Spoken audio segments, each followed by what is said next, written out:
Notre prochaine conférencière est la Dr. Susan Tupper, physiothérapeute et consultante en stratégie au Royal University Hospital de Saskatoon, je crois, les autorités de la santé de la Saskatchewan. Elle va nous parler de la gestion de la douleur chez les patients avec hémophilie légère. Bon après-midi.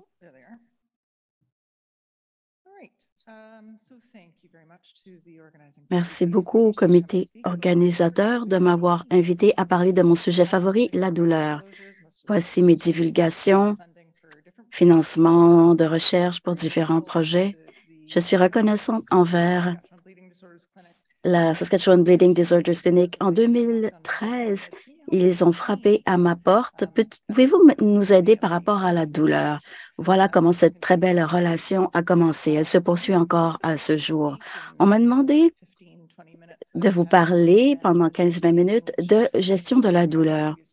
Je suis inspirée par les conférenciers qui ont parlé avant moi et qui ont pu résumer leur sujet très complexe en quelques minutes. Donc, je vais essayer de faire aussi bien. Je vais vous parler de données de recherche récentes sur la douleur et l'hémophilie légère. Merci pour la présentation sur l'étude de Probe par M. Skinner. Donc, on va parler de soins progressifs, gestion de la douleur multimodale selon les types de douleurs, les cibles, comment décrire cela du mieux possible à nos patients, comment conceptualiser cela et comment faire ça lors d'une visite à la clinique de traitement, visites qui sont souvent bien chargées. On a récemment recueilli des données grâce à un sondage auprès de 3 cliniques à Saskatoon, à Calgary et à Vancouver. Il y a eu 157 personnes qui ont participé. Aujourd'hui, je vous présente les 59 cas d'hémophilie légère, 48 hémophilie A, 12 hémophilie B, pour les adultes d'âge moyen 44 ans. On a posé les questions un peu différemment de ce qu'on voit dans les autres études. 80 des gens ont rapporté la douleur. On avait des questions sur la douleur au cours des 30 derniers jours, le plus bas seuil, le plus haut seuil de douleur, etc. Donc, toutes sortes de douleurs aiguës, chroniques, mais différentes causes aussi, pas juste des troubles de la coagulation. C'est peut-être pourquoi on a une très forte prévalence de douleurs comparativement aux études européennes où on parle de 25 à 30 de gens qui souffrent de douleurs. Les données pro présentent une prévalence plus élevée. C'est très intéressant quand même de parler de toutes les causes de la douleur parce que la douleur, c'est un excellent prédicteur de douleurs futures et selon les causes également, il peut y avoir des chevauchements et tout ça a un impact sur les douleurs liées aux troubles de coagulation. 80 des participants souffraient de douleurs de différents types, aiguës, chroniques, mais 58 des participants avaient des douleurs quotidiennes. Pour 20 c'était quotidien mais pas constant. Très préoccupant pour 38 des gens, des douleurs qui ne les quittent jamais. Bien souvent, c'était des douleurs dans le dos, les genoux, les poignets, les chevilles. Donc, c'est sans doute lié à l'hémophilie dans ces articulations et des douleurs au dos, ce qui est très commun dans la population générale. Alors, la gravité, de façon générale, en haut de l'échelle des douleurs légères, en bas de l'échelle des douleurs modérées. Et ensuite, donc, la pire sévérité, 6,2 sur 10. On a posé d'autres questions. On a vu que 22 des participants, parmi les hémophiles légers, ont scoré au-delà du seuil par rapport à la douleur détectée et 20 nociplastique et 20 sont au-dessus, 22 au-dessus du seuil par rapport à la douleur neuropathique et 20 au-dessus du seuil pour la douleur nociplastique. Des douleurs qui mènent bien souvent à des douleurs chroniques et plus complexes. La douleur est très commune. Comment la gérer? On a des directives internationales pour la gestion de la douleur chronique et complexe. On utilise une approche progressive, c'est-à-dire que les procédures deviennent plus avancées au fur et à mesure que les douleurs deviennent plus complexes et qu'il y a des comorbidités ou s'il y a des douleurs réfractaires. Tout le monde devrait recevoir de la formation et d'éducation sur l'autogestion de la douleur, éducation sur la douleur, soutien social, toutes ces choses excellentes que les gens peuvent aller chercher eux-mêmes, mais c'est bien d'avoir des lignes directrices. Donc, les soins primaires, c'est là où les gens vont chercher l'information, mais ce n'est pas toujours le cas pour les gens qui vivent avec des troubles de coagulation. On a fait des travaux précédemment qui ont indiqué que ces gens gèrent leur douleur en silo. Bon, avec leurs médecins traitants, ils vont parler de leurs infections courantes. Avec d'autres spécialistes, ils vont parler de différentes conditions. Et dans les centres de traitement de l'hémophilie, ils parlent de leurs troubles de coagulation. Et quand on leur demande qui gère vos douleurs chroniques, vos douleurs lombaires, ils ont dit, eh bien, on va voir docteur Google. Les gens, bien souvent, se retrouvent un peu seuls lorsqu'il s'agit de trouver de l'information utile sur la douleur qui n'entre pas en conflit avec le traitement des troubles de coagulation. Donc, les soins primaires, c'est très important au départ. On a besoin aussi de cliniques de douleur multidisciplinaires avec une approche de réadaptation quant à la gestion de la douleur. Mais les gens ont aussi besoin d'avoir accès à des soins avancés, par exemple chirurgie, neuromodulation ou des médicaments qui ciblent la douleur. Donc, où se trouvent les programmes des troubles de la coagulation? Eh bien, ça va dépendre de votre clinique et de la façon dont elle fonctionne. La bonne nouvelle pour les gens qui vivent avec ces troubles, c'est qu'ils ont l'occasion de rencontrer des cliniciens multidisciplinaires qui n'ont pas nécessairement beaucoup de connaissances en matière de douleur, mais qui peuvent au moins les aider au niveau de l'autogestion et les aider à naviguer à travers tout ce réseau de gestion de la douleur. On sait également que les prestataires de soins primaires s'y connaissent un peu moins quant aux soins d'hémophilie et parfois ils fournissent des conseils conflictuels à ces patients.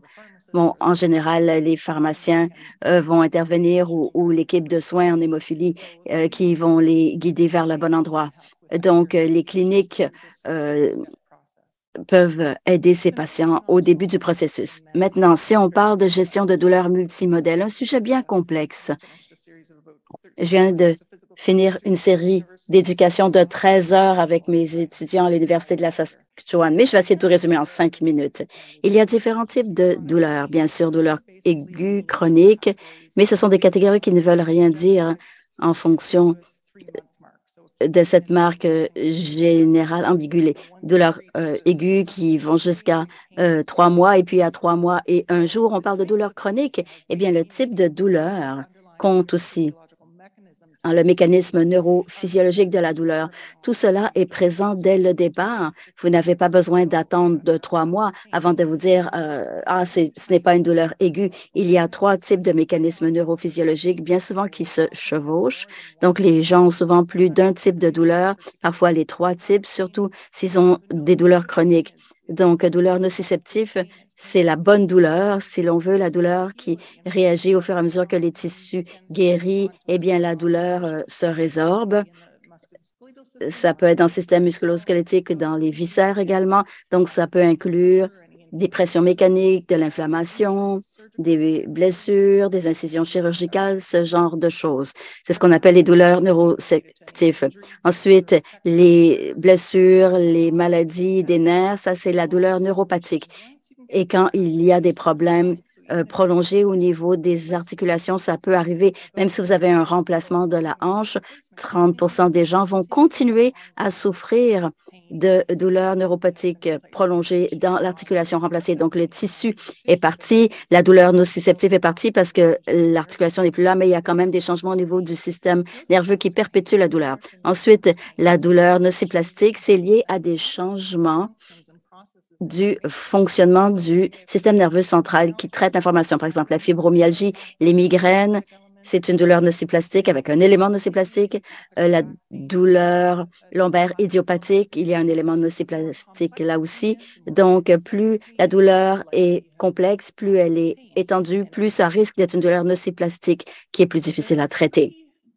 Il y a 3 cibles générales pour la gestion de la douleur et j'ai une diapo où vous verrez les centaines de récepteurs, de molécules, de neurotransmetteurs et de canaux ioniques qui sont des cibles potentielles de traitement, mais on peut les catégoriser en 3 approches.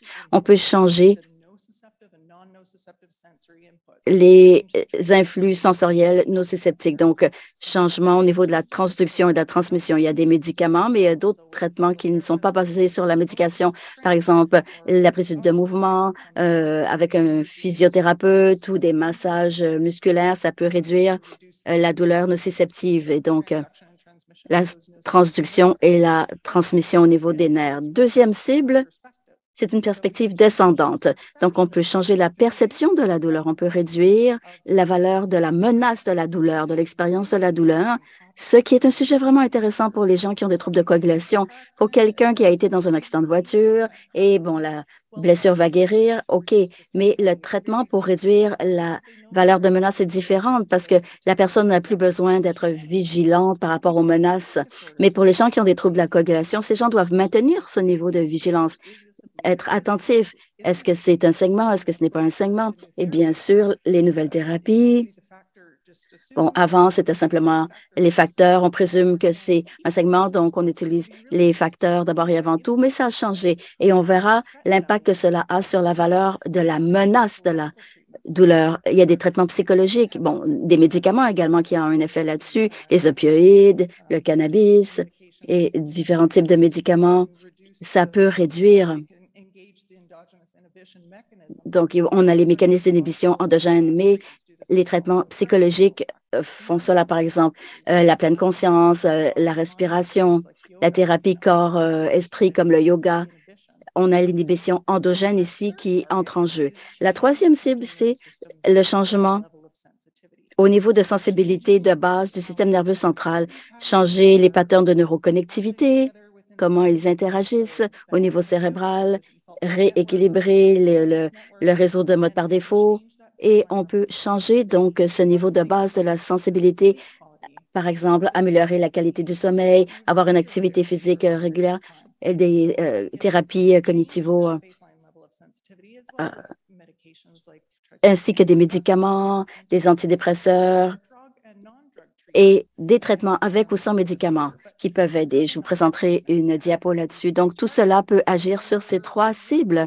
Et quand on travaille avec des gens qui ont des douleurs plus complexes, nociceptives et nociplastiques, par exemple, il faut se pencher sur les 3 cibles. On ne peut pas juste utiliser les médicaments pour gérer la douleur. Il faut cibler tous ces éléments et utiliser la thérapie multimodale au maximum. Alors, pour expliquer ça aux patients, on peut parler des 4 P de la gestion de la douleur et on a un petit graphique ici que vous pouvez imprimer et afficher dans votre clinique. Mais ça rappelle aux gens que ce n'est pas juste une question de médicaments. Il y a toutes ces choses aussi. Pharmaceutiques pour les médicaments, les traitements d'intervention, l'aspect physique, l'aspect psychologique et l'aspect de prévention. Ce sont les 4 P. Alors, on va commencer bien sûr par l'aspect physique parce que c'est vraiment la pierre angulaire du traitement. Les traitements physiques peuvent inclure des traitements actifs et pas actifs. Actifs, bon, des exercices thérapeutiques pour cibler des problèmes spécifiques, l'équilibre, l'amplitude de mouvement et l'activité physique générale, se lever, bouger, 20 minutes d'activité légère à modérée par jour en augmentant et même interrompre le temps sédentaire. Par exemple, si vous êtes assis pendant de longues périodes de temps et vous mettez un petit chronomètre et vous vous levez quelques minutes chaque heure. Les traitements passifs, thérapie manuelle comme le massage, mobilisation articulaire, application de chaud de froid. Et les physiothérapeutes ont toutes sortes de machines à notre disposition qu'on peut utiliser également. Les interventions psychologiques avec un spécialiste de la santé mentale ou alors d'autres types de soignants ou par des pairs, ou ça peut être autogéré également. Il y a toutes sortes d'options ici. Je fais de la recherche sur la réalité virtuelle à l'heure actuelle. C'est très intéressant Ce serait vraiment intéressant de travailler avec ça dans la population hémophile, mais toutes sortes de traitements psychologiques qui sont disponibles, thérapie de contrôle de la respiration, art-thérapie, musicothérapie, tout cela peut aider à simplement calmer le système nerveux. Prévention maintenant.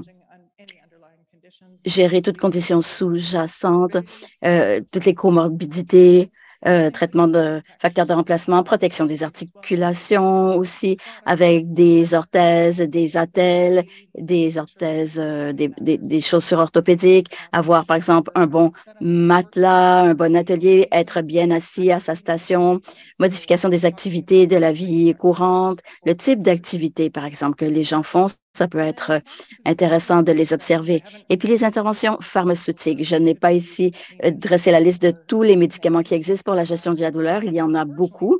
Malheureusement, la science de la douleur, les interventions pharmaceutiques à cet égard n'ont pas avancé aussi bien que d'autres domaines de la médecine. On espère qu'on aura plus d'innovation maintenant parce que ces médicaments existent parfois depuis 25 ans sans qu'il y ait eu d'amélioration. Mais il y a des directives pour les trois types de douleurs différentes et des médicaments qui s'appliquent aux trois. C'est différent, bien sûr, pour les hémophiles. Vous avez, entre autres, les AINS. Donc, différents médicaments vont agir sur nos trois cibles. Et pour les traitements non liés aux médicaments, un petit rappel, il ne s'agit pas juste de médicaments. Il y a d'excellents traitements qu'on minimise parfois. Le contrôle de la respiration, vraiment pour la douleur chronique, eh bien oui, ça peut produire des opioïdes dans le cerveau. Et vous pouvez donc améliorer vos systèmes d'atténuation de la douleur. Ça peut être très utile pour les gens. Comment faire tout ça? Très rapidement lors d'une visite à la clinique.